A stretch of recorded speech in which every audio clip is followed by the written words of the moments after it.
La muerte no llega más que una vez, pero se hace sentir en todos los momentos de la vida. Esto lo dijo un escritor francés, y lo cual refleja una verdad donde saben que la mayoría de los seres humanos tienen este sentir de que la muerte un día, tarde o temprano, va a llegar a sus vidas. Es algo que quizás intentamos escapar de ella, pero un día va a llegar. Es algo doloroso, ciertamente lo es, pero todos un día, tarde o temprano, vamos a experimentar. De 10 personas que nacen, 10 personas van a morir. Es una realidad en la cual todos vamos a atravesar. Ahora, aquellos que están en Cristo, podríamos preguntarnos, ¿cómo deben responder ante esta realidad de la muerte los creyentes? ¿Está mal el luto? ¿Está mal llorar para un creyente? ¿Por qué sufrimos pérdida y dolor? Pero aún más importante, ¿qué papel juegan las promesas de Dios en estas circunstancias dolorosas? Así que el luto y esos retos que vivió Abraham, esa tristeza, aquí en el capítulo 23 de Génesis, nos va a llevar a una enseñanza preciosa, la cual quiero compartirle, que es la idea central de nuestro mensaje. En medio de pérdida y dolor, confía en las promesas que tenemos en Cristo. Les repito, en medio de pérdida y dolor, confía en las promesas que tenemos en Cristo. Y esta narrativa de Génesis 23 la estaremos dividiendo en 3 encabezados. El primero de ellos lo veremos del versículo 1 y 2, la realidad de la pérdida y el dolor. Luego, como segundo encabezado, estaremos viendo desde el verso 3 hasta el verso 16 el enfoque en la promesa de Dios. Y finalmente, versículo 17 al 20, estaremos viendo la memoria en la promesa futura. Así que sin más, quisiéramos comenzar este sermón con ese primer punto, la realidad de la pérdida y el dolor. Después de tantos tropiezos y errores en la vida de Abraham, vemos ya desde el capítulo 22 un hombre más maduro en la fe. Si recordamos en ese capítulo, se cumple por fin en Génesis 22 la promesa de que recibiría a Isaac, ese hijo de la promesa. Vemos allí que luego de esa alegría, Dios le hace una petición. Y esta petición fue una petición dolorosa. Le dice, ven, sacrifica a tu hijo, haz un holocausto de tu hijo. A cualquier padre de lo que está acá, una petición como esta sería algo aterrador. Pero esta instrucción o esta petición de parte de Dios fue hecha hacia Abraham. Y si leemos este capítulo con calma, Abraham no tuvo resistencia. Abraham fue obediente. Comenzamos a ver un hombre que ya no tenía tanto temor a los hombres como anteriormente pasó en su historia. Ya comenzaba a tener temor de Dios. Tomó a su hijo, a unos sirvientes y hizo lo que Dios le indicó. Finalmente, luego del trago amargo, antes de alzar, cuando alzó ese puño con el cuchillo para hacer el sacrificio de su hijo, Dios lo detiene. Y él pasa la prueba. Y un ángel del Señor le dice, tranquilo, Abraham, ya sé que temes al Señor. Ya es evidente que realmente amas, que realmente temes y crees en el Señor. Y es allí cuando Dios se provee a sí mismo de un cordero, hace el sacrificio. Pero luego de ese sacrificio se reitera una promesa, que en su descendencia serán benditas todas las naciones de la tierra. Ahora llegamos luego de esa prueba dolorosa que vivió Abraham, llegamos al capítulo 23, el cual hemos leído. Y vemos que la escena comienza diciendo en el versículo 1, fue la vida de Sara 127 años. Sara ha muerto. Estamos en presencia de un episodio doloroso. Esta vez Dios no libró de que muriera alguien. Él permitió que Sara, su esposa, muriera. Sin embargo, mis hermanos, no es cualquier mujer y no es cualquier matrimonio. Abraham y Sara duraron más de 60 años casados, más de 60 años viviendo una aventura en la cual Dios los llevó. Y vemos también a Sara, una mujer de ejemplo, una mujer de fe. Por ejemplo, ella salió con Abraham de Ur de los Caldeos sin saber a dónde iban. Creyó en Dios y acompañó a su esposo. Pero ¿qué más podemos decir de Sara? Que fue entregada 2 veces a 2 personas importantes, al faraón y a Abimelech, por el temor a los hombres de parte de Abraham, porque dijo, mira, tú eres mi hermana. Sin embargo, Dios en su bondad y esta mujer fiel a él, Dios la libró de que la deshonrara. Pero ¿qué más podemos ver en la vida de Sara? Que a pesar de ser estéril y de avanzada edad, en su momento Dios cumplió su promesa, que a través de ella nacería Isaac, este hijo de la promesa. De hecho, si nos adelantamos muchos años más adelante, lo que dice Dios de Sara, lo vemos en Hebreos 11:11, que nos dice, por la fe también la misma Sara, siendo estéril, recibió fuerza para concebir y dio a luz aún fuera del tiempo de la edad, porque creyó que era fiel quien lo había prometido. Entonces no solamente vemos a una gran mujer que fue una gran esposa, sino que dejó un legado de fe, una mujer llena de fe que creyó en el Señor. Pero aquí nos encontramos, esa mujer ha muerto. Físicamente llegó su tiempo en que Dios la llamó a su presencia. Sara ha muerto. Mis hermanos, y es un momento difícil, es un momento duro para Abraham. No le pareció algo insignificante, fue doloroso. Y es lo que vemos al final del versículo 2. Dice, y vino Abraham a hacer duelo por Sara y a llorarla. Realmente él amaba a su esposa. Realmente fue su compañera de aventura, de misiones, de creer a Dios juntos. Y ella, Sara, muere. Mis hermanos, pero el duelo en sí mismo no es falta de fe. Llorar como lo hizo Abraham, no estamos demostrando que desconfiamos en Dios para nada. Es totalmente normal, es totalmente legítimo que podamos llorar, que podamos lamentarnos ante la pérdida. De hecho, es bíblico que lloremos, que nos lamentemos. ¿Qué nos dice, por ejemplo, el libro de Eclesiastés en su capítulo 3? Todo tiene su tiempo, tiempo de llorar y tiempo de reír. Es cierto que la Biblia nos invita a estar gozosos, sí, pero en medio de ese gozo podemos llorar, podemos lamentarnos y eso no invalida el gozo y eso no invalida la fe. Pero ¿qué más dice la Biblia en Romanos 12:15? Gozaos con los que se gozan, pero llorad con los que lloran. Es legítimo no solamente que nosotros lloremos por circunstancias dolorosas, por pérdidas. También es legítimo que acompañemos a otros hermanos en la fe, a familiares que también están llorando, que también están sufriendo. Y es por eso, mis hermanos, que la indiferencia ante la pérdida y el dolor es un terreno pecaminoso. Eso sí es pecaminoso, cuando alguien muere, cuando alguien fallece y nosotros nos sentimos indiferentes. Ahí hay un peligro, hay un terreno peligroso. ¿Por qué?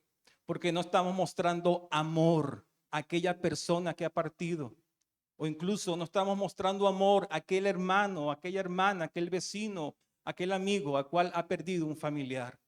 Así que no seas indiferente ante el dolor. Eso no te hace un mejor creyente. No, eso no refleja la imagen de Cristo en tu vida. La muerte, mis hermanos, debe ser lamentada. Es cierto, eso es legítimo. Nos debe doler el efecto que ha venido a hacer el pecado en nuestros cuerpos. Eso nos debe doler porque no fuimos diseñados originalmente para morir. Recordemos que producto de la caída se abrió la puerta a este mundo al pecado. Pero el pecado no vino solo, vino detrás de él su paga, que es la muerte. Y desde entonces, desde Génesis 1 en adelante, de hecho lo vemos cada día, no solamente ha reinado el pecado en el mundo, ha reinado también la muerte. Pero mis hermanos, la muerte quizás para algunos se hace un concepto abstracto, pero la muerte es separación. Cuando vemos muerte hay separación. Y producto de esa separación espiritual del hombre con Dios, se ha producido la muerte física del alma y el cuerpo. Y la muerte es una señal de que desobedecer a Dios trae consecuencias reales y dolorosas. Cuando no estamos dispuestos a obedecer a Dios como lo pasó a Adán y Eva, vamos a ver consecuencias dolorosas, no por 1 o 2 días, sino para el resto de nuestras vidas. Pero una buena noticia, mis hermanos, la muerte no es para siempre. La muerte es solo temporal. Ella, mis hermanos, no durará para siempre en nuestro entorno, en nuestras vidas. Dice Apocalipsis, enjugará a Dios toda lágrima y ya no habrá muerte ni habrá más llanto. Ahí comenzamos a ver las promesas de Dios. La muerte no es eterna. Un día va a cesar porque Dios se va a encargar de ello. Así que, mis hermanos, en el presente que vivimos doloroso, es legítimo llorar. Es legítimo hacer luto ante la pérdida y el dolor, pero no podemos perder de vista lo que Dios ha prometido, lo que Dios ha dicho en su palabra, lo cual es cierto, ciertísimo para nuestras vidas. Pero en medio del dolor debemos estar presentes en todas esas promesas que Dios nos ha dado. Y es lo que vemos en el siguiente punto, el enfoque en las promesas. Si vemos el versículo 3 y dice, y se levantó Abraham de delante de su muerta y habló a los hijos de Heth. Abraham no se quedó postrado ante la pérdida y el dolor. No se quedó allí, aunque ciertamente le dolió, aunque ciertamente sufrió, lloró, pero él se levantó. Sin embargo, mis hermanos, en vista que Abraham no era de Hebrón, era un extranjero entre ellos allí en la tierra de Canaán hasta ese momento, él pudo simplemente agarrar el cuerpo de su esposa, irse a Ur de los Caldeos, donde habían venido, y enterrarla en aquel lugar. Pero él se levantó motivado con la promesa que Dios le había hecho. Y es lo que vemos en el versículo 4. Dice, extranjero y forastero soy entre vosotros. Dadme propiedad para sepultura, entre vosotros, y sepultaré mi muerta de delante de mí. Y él se levantó, mis hermanos, motivado con la promesa de Dios, a pesar de su condición presente. ¿Por qué? Porque en primer lugar, él reconoce delante de los hijos de él que era extranjero y forastero. Pero en segundo lugar, él hace una petición, dice, dadme propiedad para sepultura entre vosotros. Y ahí vemos una firmeza en las promesas del Señor. Y podamos preguntarnos, pero ¿cómo esa solicitud de compra se ancla con la promesa del Señor? Bueno, recordemos que Dios le había prometido en varias ocasiones, más de 5 veces, que Dios le daría la tierra de Canaán. Y no sería una posesión de unos días, sería una herencia para siempre. Por ejemplo, lo vemos en Génesis 17:8. Cuando Dios le cambió el nombre de Abraham por Abraham, le dice, y te daré a ti y a tu descendencia después de ti la tierra en que moras, toda la tierra de Canaán, en heredad perpetua, y seré el Dios de ellos. Entonces, en vista de esta promesa que Dios había reafirmado una y otra vez, que la tierra de Canaán sería de él, sería de su descendencia, es por eso que hace la solicitud ante los hijos de diciéndole, dame una tierra, véndeme una tierra. Entonces, esta petición, mis hermanos, es una firme confianza en el Señor, más que los hombres. Él estaba confiando en lo que Dios le dijo, A pesar de su dolor, él se levanta y él comienza a negociar pensando en lo que Dios le ha prometido. Así que la promesa del Señor no ha quedado invalidada a pesar de la pérdida, a pesar del dolor. Más bien ha cobrado más fuerza. Más bien se levantó Abraham y creyó lo que Dios le había dicho y actuó en proporción a eso. Ahora, años más tarde, el Espíritu Santo le revela al escritor de Hebreos para que veamos el propósito, su sentido, el por qué se veía como extranjero y peregrino en este mundo. Nos dice Hebreos 11, 13 y 16. Conforme a la fe, murieron todos estos sin haber recibido lo prometido, sino mirándolo de lejos y creyéndolo y saludándolo y confesando que eran extranjeros y peregrinos sobre la tierra, porque los que esto dicen claramente dan a entender que buscan una patria, pues si hubiesen estado pensando en aquella de donde salieron, ciertamente tenían tiempo de volver, pero anhelaban una mejor, esto es celestial, por lo cual Dios no se avergüenza de llamarse Dios de ellos, porque les ha preparado una ciudad. Gloria al Señor. Podemos entender más adelante el propósito de esta negociación, el propósito porque él reconoce, y también todos los patriarcas, incluso David reconoce que es extranjero y peregrino en este mundo, porque ellos no estaban anclados en el aquí y en el ahora, estaban anclados en lo porvenir, en las promesas de Dios, que su ciudadanía era celestial. Así que esta ocasión de la muerte de Sara y en esta circunstancia, Abraham vio y distinguió que era una gran oportunidad para tener una primicia, para tener una porción de la tierra completa que un día Dios le iba a dar. Si vemos y el gran grueso de esta porción, de esta narrativa, es en el detalle de la negociación, de esa tensión entre unos y otros, y es lo que vamos a ver a continuación. Por ejemplo, veamos el versículo 5 y el versículo 6, que le responden los hijos de Ec a Abraham. Y respondieron los hijos de Ec a Abraham y le dijeron: óyenos, Señor nuestro, eres un príncipe de Dios entre nosotros. En lo mejor de nuestros sepulcros, sepulta a tu muerta. Ninguno de nosotros te negará a su sepulcro, ni te impedirá que entierres a tu muerta. Estos hombres, mis hermanos, sabían que Abraham era rico, que tenía pertenencias. Y ellos, en forma de halago, porque habían visto un buen testimonio de él y que para ellos, para su percepción, Abraham tenía una bendición divina, les dicen que es un príncipe de Dios.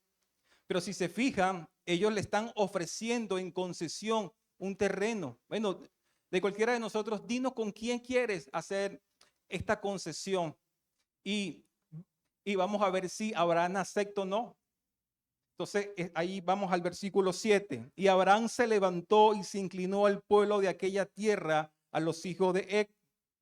Ahora, ante esta propuesta de concesión y no de compra, como lo quería hacer Abraham, Abraham fue muy cuidadoso. Abraham fue humilde. Abraham se humilla y quiere llegar a un trato respetuoso. No porque tenía nuevamente temor a los hombres, sino que él confiaba en el Señor y quería hacer las cosas bien, porque esta negociación era muy importante. Así que veamos el versículo 8 y 9. Y habló con ellos diciendo: si tenéis voluntad de que yo sepulte mi muerta de delante de mí, oídme e interceded por mí con Efrón, hijo de Zoar, para que me dé la cueva de Macpela, que tiene al extremo de su heredad, que por su justo precio me la dé para posesión de sepultura en medio de vosotros. Abraham sabía exactamente lo que él quería. Abraham ya había estudiado el terreno por toda la descripción que podemos ver, porque esta propiedad, esta pertenencia era muy importante, estaba en todo el centro de Canaán. De hecho, le doy un dato que me adelanto. Esta tierra, Macpela, Hebrón, fue más adelante Judá. Entonces se imaginan lo que se estaba jugando acá, esta negociación ante ellos. Entonces, pero él no quería regalías. Abraham no quería una concesión, Abraham quería pagar exactamente por este lugar, el precio justo. Ahora veamos el verso 10 y verso 11. Este Efrón estaba entre los hijos de Hec, y respondió Efrón Eteo a Abraham en presencia de los hijos de Hec, de todos los que entraban por la puerta de su ciudad, diciendo: no, señor mío, óyeme, te doy la heredad y te doy también la cueva que está en ella. En presencia de los hijos de mi pueblo te la doy, sepulta tu muerta. Nuevamente, ahora Efrón, ahora no solamente le ofrece la cueva, la cual quería Abraham inicialmente, sino que le ofrece la heredad, con la intención de que él diga: oye, me interesa, está bien, voy a aceptar, pero él no le está vendiendo, él está ofreciendo una concesión. Y recuerden que Abraham quería comprar, estaba decidido a comprar, pero no era una compra por sí misma, tenía una intención basada en las promesas del Señor.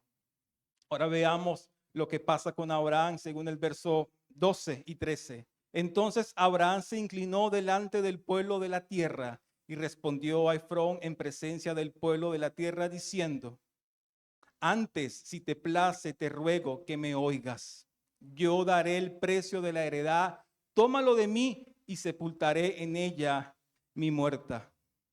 Abraham estaba decidido, pero nuevamente delante de él y delante del pueblo que estaba allí fue humilde, se inclina por segunda vez de manera respetuosa, porque él realmente quería comprar esta propiedad, no quería concesiones, porque si él aceptaba una concesión, podían cambiar las condiciones en cualquier momento, podían aprovecharse tal vez de sus riquezas y para de contar lo que podía ocurrir si él aceptaba una concesión. Él quería ser propietario, pero ¿por qué? En base a la promesa que Dios le dio. Este extranjero hasta ese momento quería ser dueño de un lugar al cual Dios le había prometido.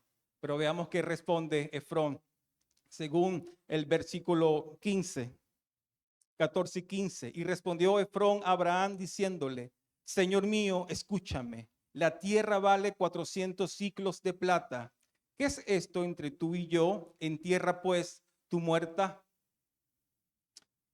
Efrón le presenta un precio exorbitante y ya vamos a ver por qué. La intención era que él no siguiera con la intención de compra, porque si lo asustaba con un precio alto, quizás Abraham iba a retroceder. Pero veamos por qué 400 ciclos de plata era un precio muy, pero muy alto.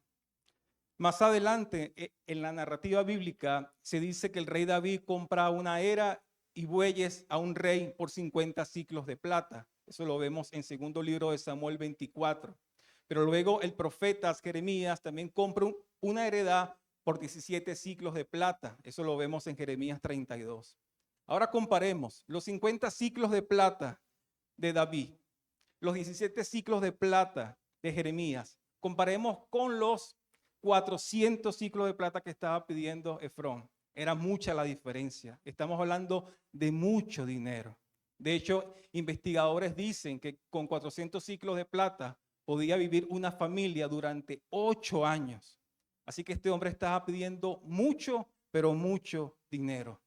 Ahora, lo sorprendente viene en el verso 16.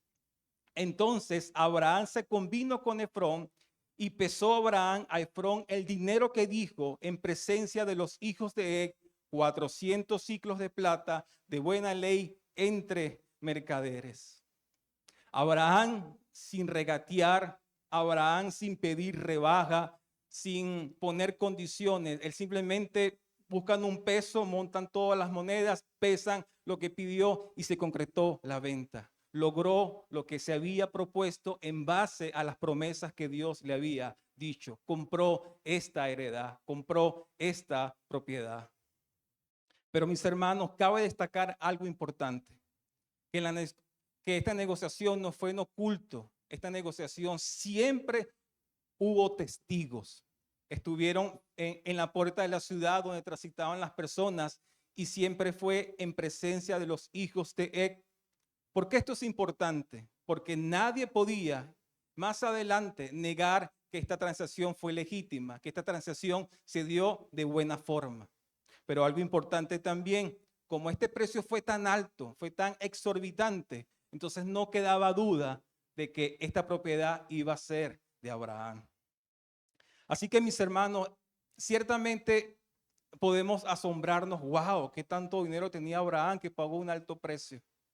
Pero hay uno que pagó un precio mucho, pero mucho más alto por su pueblo, por su heredad, por su pueblo. Y ese es Cristo. Dice Apocalipsis 5, versículo 9 y versículo 10. Y cantaban un nuevo cántico diciendo: digno eres de tomar el libro y de abrir sus sellos, porque tú fuiste inmolado y con tu sangre nos has redimido para Dios de todo linaje y lengua y pueblo y nación, y nos has hecho para nuestro Dios reyes y sacerdotes, y reinaremos sobre la tierra. Cristo fue inmolado.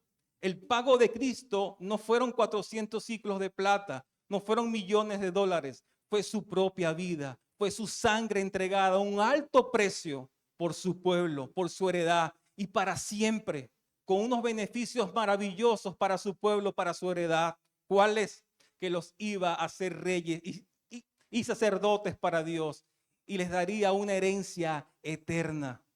Bendito sea nuestro Señor, que a través de su sacrificio en la cruz, por su sangre por nosotros, nos compró para siempre. Como cantamos hace un momento, somos comprados por Cristo, somos comprados por Él. Así que nuestra herencia es segura.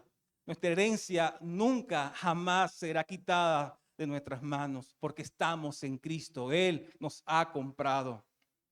Pero no solamente eso, mis hermanos, no solamente los patriarcas fueron extranjeros y peregrinos en este mundo, nosotros también somos extranjeros y peregrinos en este mundo, pero con una ciudadanía celestial, con una patria celestial.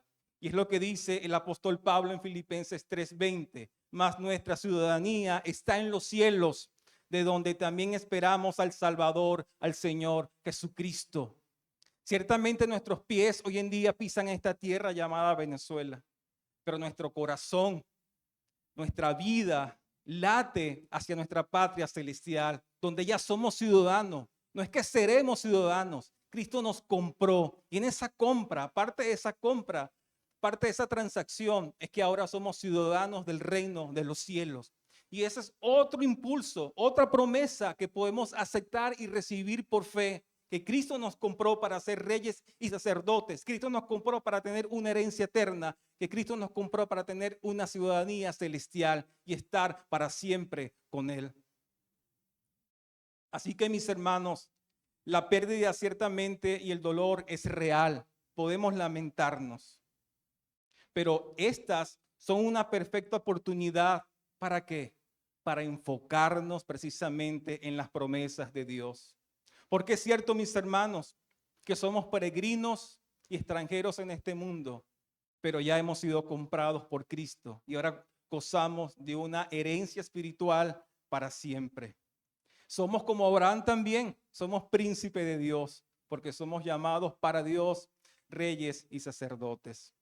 Así que la compra de esta propiedad fue una firme declaración de que la tierra de Canaán completa un día sería para el pueblo de Dios. Este fue como un anticipo que Dios permitió que se concretara. Así que en medio de la pérdida y el dolor, Abraham quería dejar un memorial de su confianza en Dios y de que todo el pueblo también confiara que esta tierra un día sería para ellos también. Así que esto nos lleva a nuestro último punto, versículo 17 al 20, la memoria de la promesa futura.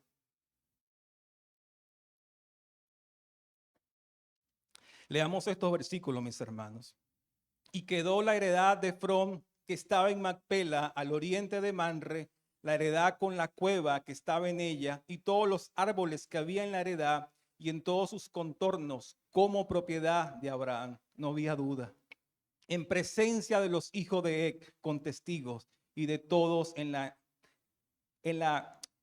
lo que entraban por la puerta de la ciudad, perdón. Después de esto sepultó Abraham a Sara su mujer en la cueva de la heredad de Macpela, al oriente de Manre, que es Hebrón, en la tierra de Canaán, y se quedó la heredad y la cueva que en ella había de Abraham como una posesión para sepultura recibida de los hijos de Heth.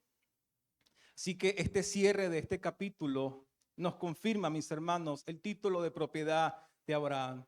Pero esta compra sirvió como un memorial para el pueblo de Israel. Recordemos que quien escribe Génesis es Moisés, y Moisés no entró finalmente a la tierra prometida. Él está escribiendo un pueblo que ya va a pasar, que ya iba a seguir adelante con Josué a la tierra prometida. Y él les dice, mira, esta propiedad es un memorial de que Dios va a cumplir lo que ha prometido. De hecho, si vemos 2 capítulos más adelante, el versículo 25, Abraham fue sepultado en Macpela también, fue sepultado por Isaac y por Ismael.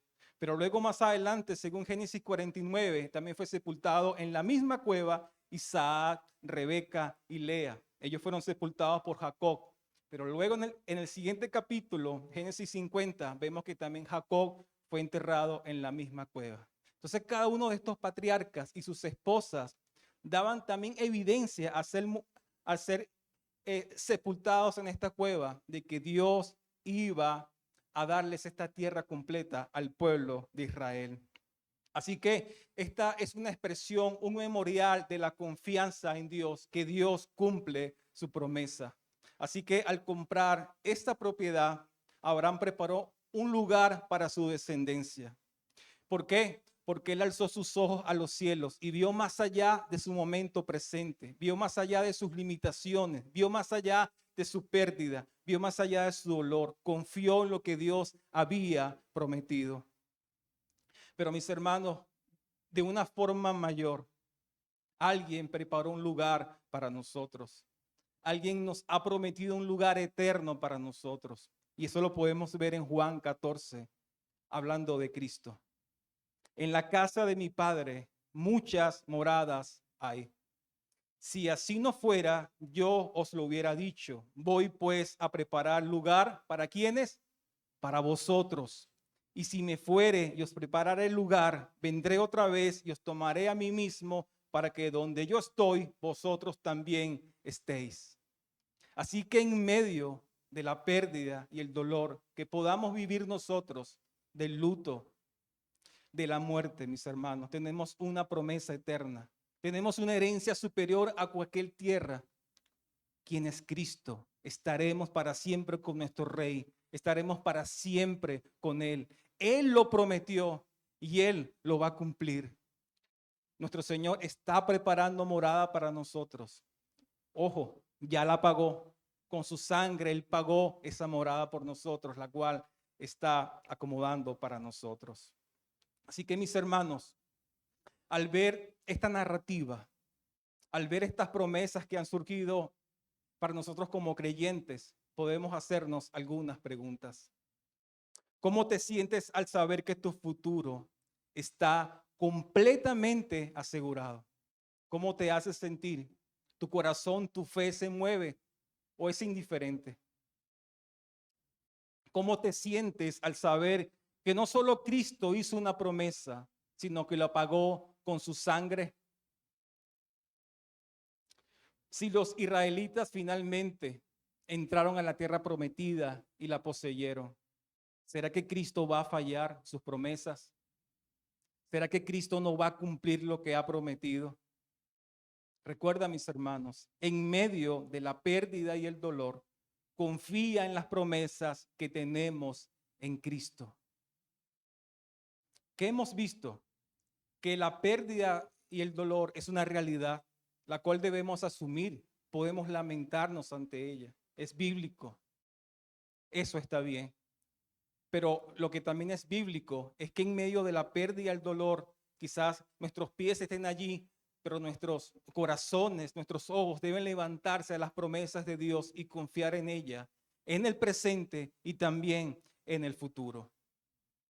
Quisiera cerrar, mis hermanos, con algunas aplicaciones. Quizás ahora mismo estés pasando por algún tipo de dolor, quizás estés pasando ahora por luto, por alguna pérdida incluso material. Pero hoy quiero animarte a levantar tus ojos de esa circunstancia, quiero invitarte a levantar tus ojos al Señor, a ese a quien ha prometido. Porque una promesa no es promesa porque se suelta y ya. Una promesa está cargada por quien la dice. Y quien la ha dicho, sus promesas, que es Dios, es inmutable. Él no cambia. Él es todopoderoso. No hay nada y no hay nadie que pueda impedirle cumplir lo que Él ha prometido.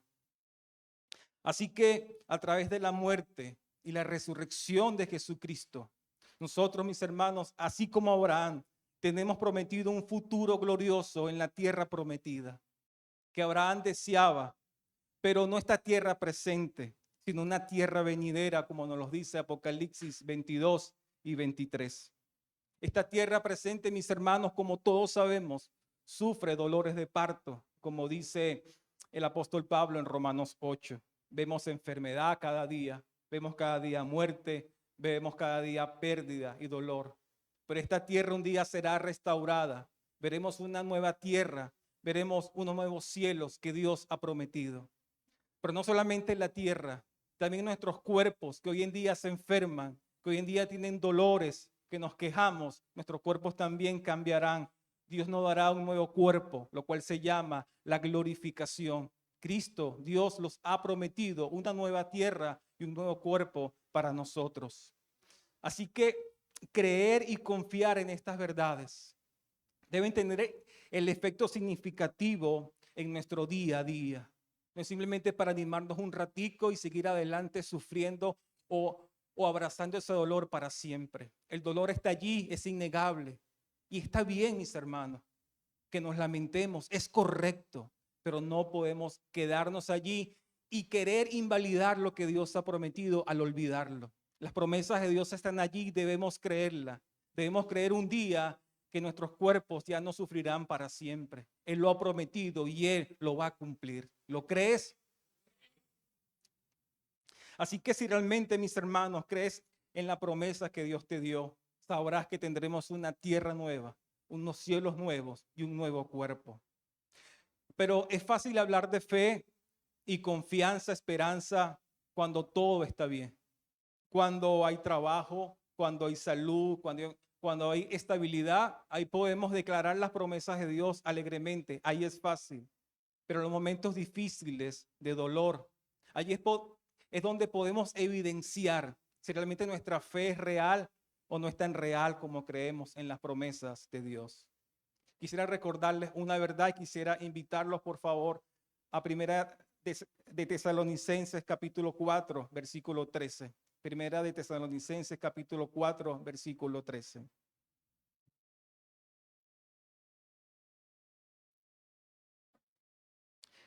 Dice, tampoco queremos, hermanos, que ignoréis acerca de los que duermen, es decir, los que mueren, para que no os entristezcáis como los otros, que no tienen ¿qué? Esperanza. Porque si creemos que Jesús murió y resucitó, si creemos que creer que Jesús murió y resucitó, así también traerá Dios con Jesús a los que durmieron en él. Por lo cual os decimos esto en palabra del Señor, que nosotros que vivimos, que habremos quedado hasta la venida del Señor, no precederemos a los que durmieron.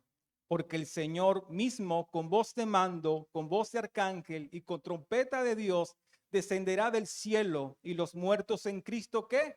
Resucitarán primero. Otra promesa más. Luego nosotros, los que vivimos, los que hayamos quedado, seremos arrebatados juntamente con ellos en las nubes para recibir al Señor en el aire, y así estaremos siempre con el Señor. Por lo tanto, alentaos los unos a los otros con estas palabras. Este mensaje es eso mismo, aliento a nuestras vidas, que en medio de la pérdida y dolor hay verdadera esperanza, hay verdadera confianza en las promesas de Dios que Él va a cumplir para sus hijos. La muerte, mis hermanos, como ya les he dicho, es temporal, pero nuestro futuro es glorioso. Nuestro futuro es eterno, mis hermanos. ¿Cuánto duró de vida Sara? 127 años. Pero nosotros viviremos para siempre con el Señor. esos 127 años no es nada comparado a la gloria venidera, no es nada con la eternidad delante del Señor. Entonces vamos a vivir el día a día lamentándonos o simplemente quedándonos en el dolor. Debemos, en medio del dolor, confiar lo que Dios ha prometido, porque eso nos dará aliento, eso nos dará esperanza para sufrir bien. Así que, mis hermanos, ves que como creer en las promesas de Dios cambia nuestro enfoque, cambia nuestra perspectiva, porque no es un mensaje motivacional, no. Para eso hay muchas conferencias fuera de la iglesia, para eso. Estamos hablando de la verdad, porque estamos anclados en la verdad de Cristo, en sus promesas. Nuestra vida como creyente no es una vida de tontos, que simplemente ahí van los domingos a la iglesia y luego a la semana a su trabajo o a sus estudios y se repite y se repite. No, mis hermanos, creemos, vivimos por fe, damos pasos por fe, porque la vida en Cristo es real, es la vida más verdadera que existe. Todo lo demás, aunque se ve muy bueno, es vacío, no promete nada finalmente, pero en Cristo tenemos una roca firme, una esperanza segura. Así que, mis hermanos, levanta tu mirada en las promesas de Dios. Quizás tus pérdidas no fue de alguien, una persona, quizás fue una casa, se perdió, quizás fue un terreno que se perdió, quizás fue un vehículo que te robaron, quizás hay distintos tipos de pérdidas que podamos vivir materialmente, pero sabemos, estamos seguros que eso es temporal. Dios nos va a ayudar, Dios nos va a seguir sosteniendo porque Él está con nosotros. Un día todo eso va a pasar y estaremos para siempre con Él y nos olvidaremos de todo eso que perdimos. Pero ahora, en ese dolor, Dios nos va a ayudar, Dios nos va a sostener. Por último, quiero dirigirme a aquellos que no están en Cristo. Como hemos visto, como hemos dicho, la muerte es inevitable.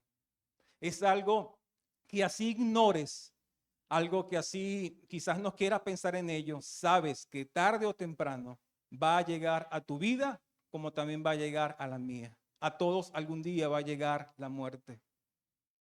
Pero hay un detalle. Los que están en Cristo, podemos hablar de todas estas promesas, podemos hablar de todas estas seguridades, y eso nos da gozo, nos da alegría. Pero si tú no estás en Cristo, ninguna de estas promesas que se han dicho, todo lo que se ha esbozado en esta mañana, no es para ti. Quiero pedirte disculpa por decírtelo, pero es la verdad. Ninguna de estas promesas es para tu vida. Nada de lo que se ha prometido, lo que Cristo ha prometido, porque no estás en Él, eso es para ti. Y eso debe dolerte. Y eso debe llamarte la atención. Pero simplemente no te quiero dejar allí con esa mala noticia. Quiero decirte que así como nosotros, si vas a Cristo en arrepentimiento y fe, si vas realmente en Él, creyendo en Él, es decir, reconociendo cuando hablamos de arrepentimiento que eres un pecador, que sabes que estás de espalda de Dios, que estás muerto, es decir, estás separado de Dios. Si reconoces eso y dices, sí, yo soy un pecador, eso es arrepentimiento. Pero si tienes fe en Cristo, es decir, si crees que el que está en la cruz murió por tus pecados, murió por tus maldades, entonces eso es fe en Cristo. Entonces, si tienes arrepentimiento y tienes fe, Él puede salvarte. Y ahora sí, siendo salvo, esa resurrección, esa muerte de Cristo aplica para tu vida. Y por lo tanto, las promesas de Dios son para ti, pero antes no. Y es una obra que hace el Espíritu Santo en nuestra vida, porque nadie de los que estamos aquí tomamos una decisión un día. Es una obra maravillosa de Dios, al cual debes clamar de todo corazón para que te salve, para que un día puedas estar con Él para siempre. Así que, mis hermanos, quisiera terminar con una frase de David Nicholas que dijo: las promesas de Dios son como las estrellas. Mientras más oscura la noche, más brilla. Así que, mis hermanos, en medio de pérdida y dolor, confía en las promesas que tenemos en Cristo. Oremos, mis hermanos.